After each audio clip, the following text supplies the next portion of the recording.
This week's challenge on defense is unique. The Navy offense is unlike anything we've seen this season. What they make you do is they make you defend the entire field, and they have different phases of the play that they make you defend. So on every play, we have a dive player, and if that dive player gets blocked, we have a wide dive player. Everybody, depending on no matter which side of the ball they run it to, we have a quarterback player. We have a force defender that's responsible for the pitch, and we have an alley player that's responsible to, if they block our force player, tackle the pitch. So there's not room for error. You may not have the overlap that you have if you're just playing a post coverage and something happens and you got a post player there that can get the ball on the ground. So you've got to be really, really good at your job. Stopping the triple option takes discipline and commitment all through the season. And get him going that way. That makes sense? Low to high. Here we go. Yeah, I think there's certain offenses or defenses that you may see that give you unique looks that you don't get from other opponents throughout the year, that you have to find a way to integrate some of that work to be prepared for when that game week comes. One thing that we did this year, something I had been accustomed to in the past, was we worked the triple really starting in the bye week, mid-season, and then take the first half of Monday's practice, maybe a little bit less than that, and just go through our triple option rules. And because that's something, if you just do it game week, it can be a lot. Because once you get into game week, you want to focus more on all the different formations, variations, different things you have a chance to see, unbalanced sets, shifts, motions. But the base rules, schemes, fundamentals by each position group, you want to have dialed in before that. Those reps really helped. They just added up and accumulated as the season went. And so when we got into game week, we weren't starting from square one. We had already been there, done that. Everybody knew the rules. They knew their key progressions. They knew their alignments. They knew the calls we were going to have. This week's theme is a familiar one, but it has taken on a new meaning. Where's Mandela? You know it, Mandela? Yes, sir. Do your job. Do your job. Do your job. PAT field goal, Geronimo, family on one. One. Family. Every week, defense is about executing your job, whatever that is. And so this week, we show them what the issues are if they don't do their job correctly. And I think sometimes when you show the guys, hey, this is what it's supposed to look like, this is what happens when you don't do it right, they start to see it. The question is, can we play to our standards? Can we play to our best? How are we going to do this week? We're going to do your job. That's it. That's all it is. That's simple. That's the theme of the week, is do your job. Do your job. On Monday, do your job. On Monday, do your job. On Monday, because that's all we got is Monday right now. Do your job. Family on one. One. Family. Within do your job, be on time to your job and late to somebody else's. Don't worry about showing up to somebody else's job early. Show up to your job on time and to somebody else's later. So I think Coach saying do your job was really key for especially the defense. With the triple option, everybody kind of has to hone in on their keys and do their job in order for us to, go out there and excel on the field. For us as a defense, we just had to just dial in, laser focus on our job, doing our 1/11th at a high level. Everybody's reading their one man, because their one man is going to tell them everything they got to do, whether that's a motion or a shift. You just got to hone in on your one man, and everything else is going to take care of itself. But it's about doing your job and doing it better than the offense does theirs. Do your job at a high level and the plays will come to you. And our guys really did a good job of that, took ownership in it, and they did it on Saturday. All eyes were on this conference matchup, and there was no shortage of confidence on either side. This is a championship game, boys. Don't be fooled. This is a championship game. This is a playoff game.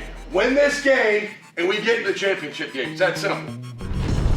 Today, the Tulane Green Wave, 8-2 on the season, 6-0 in the American, and ranked number 25 in the college football playoff poll. Looks to extend their winning streak to 8 consecutive games. They visit the 7-2 Navy Midshipmen, 5-1 in the American. A victory for the Wave today clinches their spot in the American Conference Championship game. Being sound and explosive. That's what this game is about. O-L-P. That's a fun, kid. That's a fun. All freaking day, one play at a time. Everybody good? Yes, sir. Mandel, where you at? Hit it for me, baby. Do your job. Do your job. Do your job. Family on one. One. Make no mistake, this was going to be a 4-quarter fight.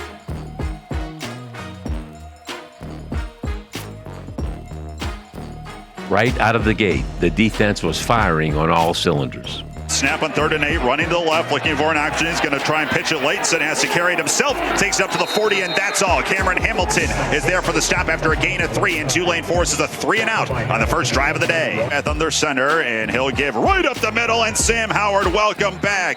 Oh, he handed things off, and Howard blew it apart in the backfield, dropped back to the 41. Coach said all week long, +2 in the turnover battle wins this game. And Sam Howard came up big in the first quarter. Over the middle, it is intercepted. Oh, it was bobbled around by the Navy wide receiver, and Sam Howard wound up with the carom. And Tulane not only gets the stop on 4th down, they get yet another turnover. And let's see if that sparks the green wave here late in the first quarter in Annapolis. It didn't take long for the Wave to capitalize with a big play. And so looking to throw over the middle, man wide open. Dante Fleming cutting to the Navy 30, slanting to the right to the 25, dragged down at the Navy 20. And there, at long last, the lid lifts for the Tulane offense, and Tulane into the Navy red zone on one big strike. QB1 would show his athleticism and make Navy pay for the turnover. 4-man rush on a stunt. Mensah has all sorts of room to run if he wants to. Takes up the 10 to the 5, into the end zone. Touchdown, Tulane! Darian Mensah saw the seas part in front of him, and he used his legs for the first time this year. 4th and 2.5. Looking to throw over the middle. It is caught and then broken up. Oh, it was knocked out of there by Caleb Ransaw, knocked out of the hands of Brandon Chapman. After forcing a turnover on downs, the Wave would cap off another long touchdown drive with a 14-yard run from Mekhi Hughes. Snap comes, blitz does not come, and it's Hughes taking the carry, bouncing right, sheds a tackle down the sideline to the 5, tiptoeing inside the pylon, touchdown Mekhi Hughes.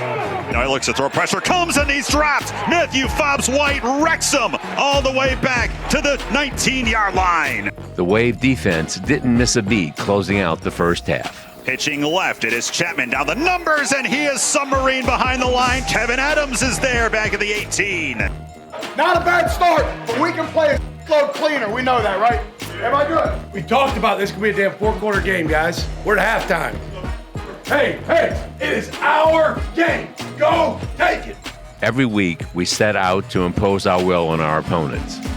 With an 8-minute drive to open the second half, we were well on our way. Snap, Mensah all day, firing over the middle, man wide open. Shaz Preston down at the Navy 25 and taken down near the red zone.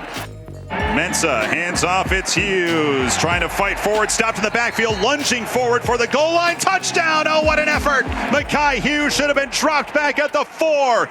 Defense was absolutely relentless all game long. And Woodson is ripped back all the way back to the 46-yard line. Give Terrell Allen the sack. Swing it over the middle. It's batted down at the ground. Adonis Freelou. Another methodical drive resulted in a 1-yard touchdown pass to Alex Bauman. Play action, Mensah over the middle. Touchdown, Alex Bauman. And with 9:19 to play, you can start sniffing down an American Conference Championship game. It is 27-0. Don't blink or you miss another big play from the defense. Woodson bootlegging right, and he loses the ball. There's a pile up for it at the 20, and Tulane has it.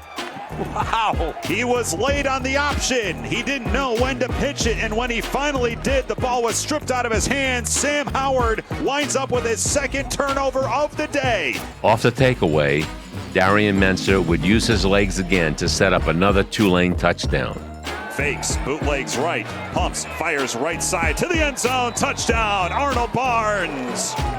His first receiving touchdown in his career, and with 7:38 to play, you can put this one to bed. It's 34-0. One to the right, opts not to pitch, and he is taken down in the backfield. Caleb Ransaw. Even with the game in hand, no one on the defensive staff was going to relax until there were zeros on the clock. In the fourth quarter of this season, all I wanted to see was us finish a game, and we have been playing fairly well. But the one thing I haven't been pleased with was our ability to finish games, even when I know and we know that the game is probably in hand and the outcome is we knew we were going to win the game. But there's a standard when you play on defense, and the standard is the standard. You don't get to pick and choose when you play to that. I felt like a few times this season we haven't finished games the right way, and so I was on, I don't say on edge, but I was making sure that our guys were locked in for all 60 minutes. And when that final when that final second came off the clock, I could breathe a little bit. As the clock hit 0, the celebration could finally begin.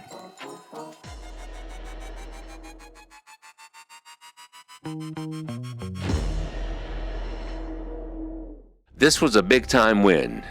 Coach Summerall doesn't give out game balls often, but today's performance was special.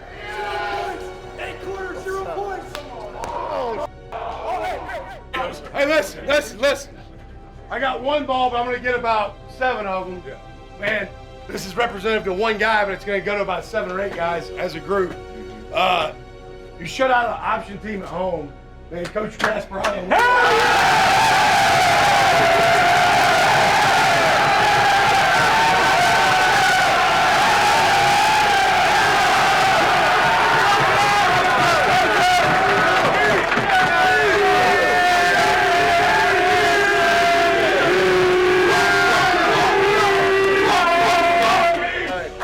Hey, for real, appreciate y'all. Here's what you did. You just took that will on their home turf. Hey, it's about execution, man. We didn't make one play. We kept the call sheet small, and y'all did it. Okay, so appreciate y'all. Love y'all. Let's go. Hey, on to the next one, man.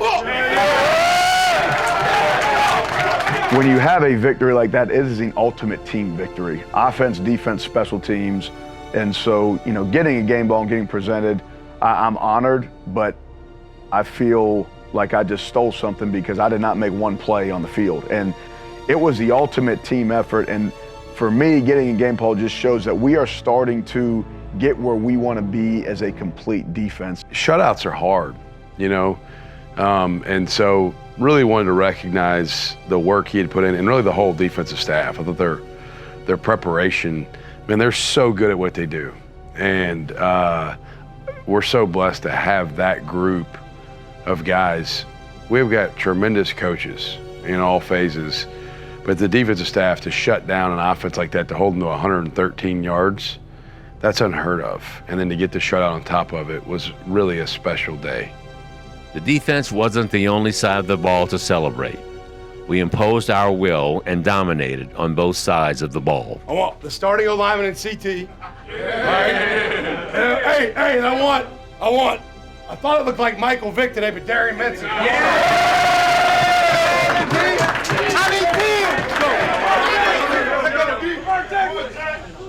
A 1, a 2,